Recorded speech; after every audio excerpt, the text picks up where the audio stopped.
Chapter 18. Acknowledge your sources. Commences with a quote by King Nebuchadnezzar. "Is not this the great Babylon I have built as the royal residence by my mighty power and for the glory of my majesty?" In my fourth and final year of college, the increasingly difficult subjects were challenging my limited intellect and my equally limited studiousness. The assignments were piling up and exams were looming. One assignment looked particularly difficult, and the topic was of little interest to me. The internet of the day was just a glorified Yellow Pages, and a slow one at that, so off to the library I went. My goal? To try to find some sources of inspiration and a quick fix for writing a 3,000-word topical essay. I was surprised at the number of very good resources available, and over a couple of study periods I had put together what I thought was an excellent argument for the subject at hand. A week after I handed in my essay, the lecturer asked if I could call by his office to discuss something. I obliged, though with some hesitation, as there was something about my essay that I hoped he wouldn't discover. My fears were allayed when he started his conversation with, "Mr. Archer, I thought your essay had some exceptionally good arguments that were right on topic and very well researched." Phew! He continued, "The only thing I am concerned about is that some of the essay is actually word for word from some textbooks in the library." Ouch! How could he know that? How could he possibly have the time to read all of the texts and memorise them well enough to know that some of my paragraphs were actually not mine at all? He was gracious enough to let me have another try at the essay, as long as I clearly acknowledged what was mine and what wasn't. Lesson learned. I've found that it's the same with blessings.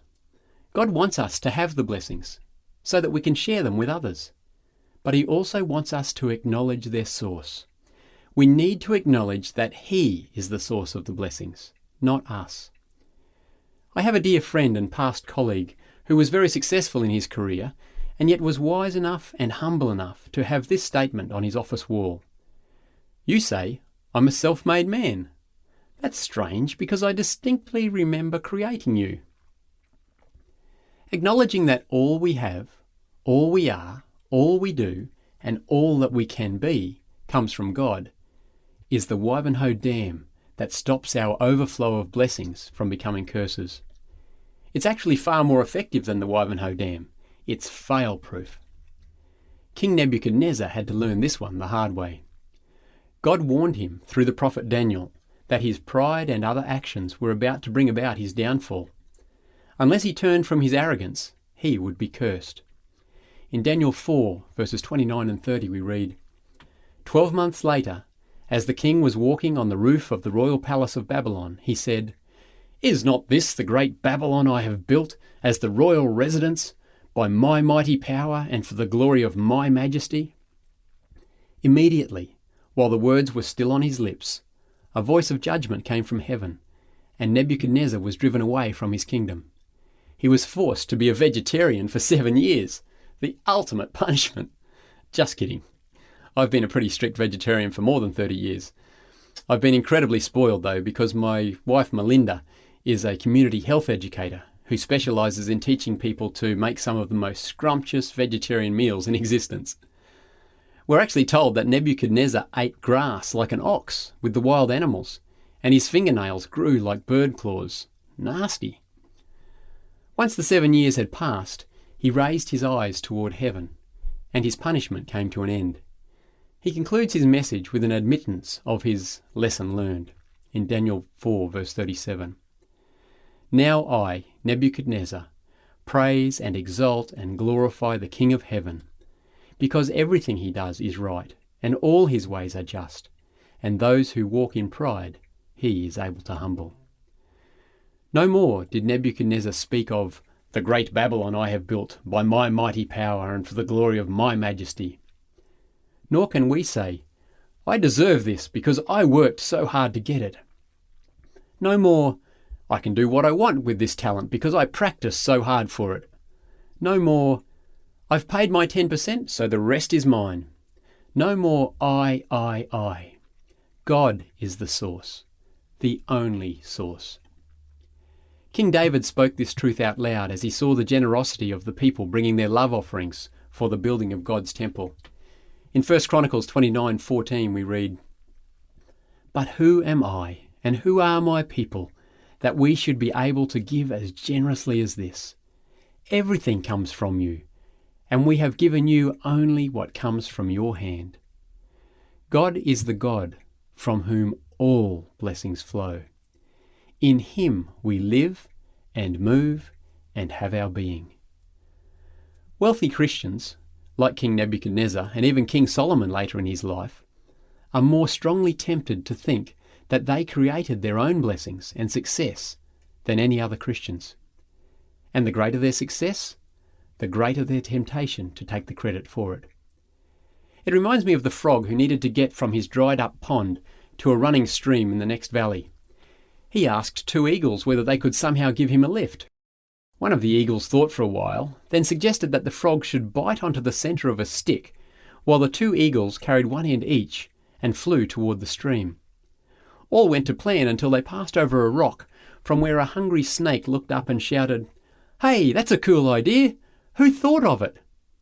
The proud frog couldn't help himself and he answered, "I did!" We need to be aware of the dangers of self-exaltation in our own lives, and also to remember others in similar situations. In a personal letter dated April 20, 1899, Ellen G. White wrote, "In the history of men, we learn how dangerous is prosperity. It is not the men who have lost their money and their property who are in the greatest danger, but those who have obtained a fortune and are placed in a high position. Prayers are often requested for men and women in affliction, and this is as it should be. But the most earnest prayers should be solicited for those who are placed in a prosperous position. These men are in the greatest danger of losing the soul.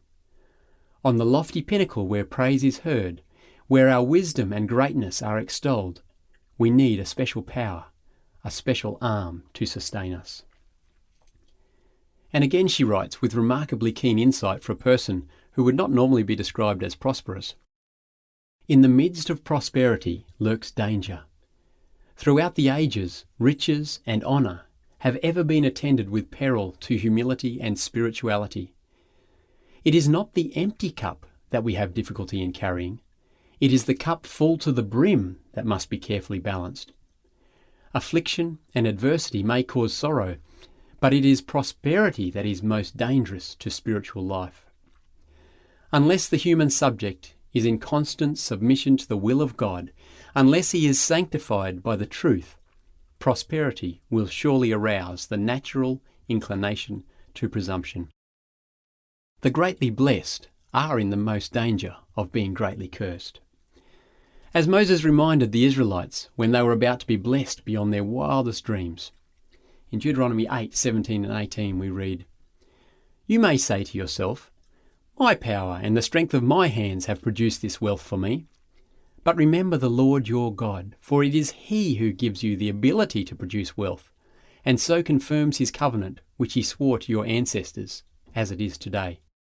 One of my favourite sayings when I used to sneakily try to let people know that I was a bit of a globetrotter and had a few coins to rub together, without actually saying so, was, "All I need to go anywhere on earth is my passport and a credit card."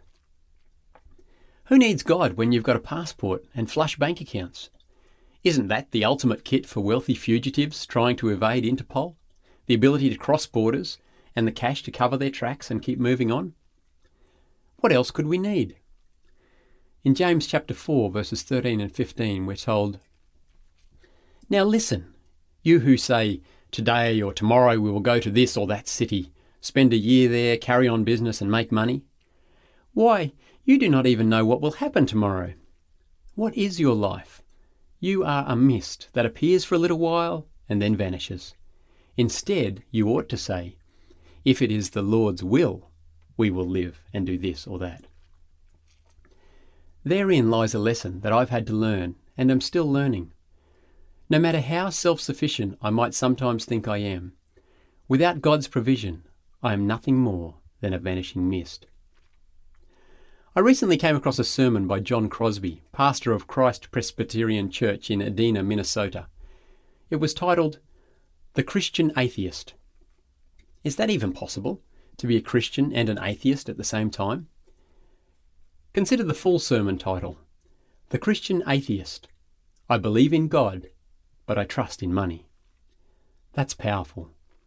What an excellent and insightful title. How very accurately it describes the typical life of a modern-day affluent Christian. Proverbs 18:11 says, "The wealth of the rich is their fortified city. They imagine it a wall too high to scale." Job knew the folly of putting his trust in gold and of thinking that his wealth and success had come from his own labours, so he never did. In Job 31:24 and 25 and verse 28 he said, "If I have put my trust in gold, or said to pure gold, 'You are my security,' if I have rejoiced over my great wealth, the fortune my hands had gained, then these also would be sins to be judged, for I would have been unfaithful to God on high." When was the last time you genuinely and publicly gave God the credit for the success of your business or career or talents? When people praise you or comment on your apparent skills or acumen, do you just thank them, or do you take the opportunity to acknowledge your source? These are not trivial questions. If God has blessed you with a position of responsibility, uncommon talents or affluence, and you decide to take the glory for yourself, then Satan triumphs. He revels in his success, in the way that he has infected your heart with his disease. Because this self-glorification is precisely how he himself fell from glory.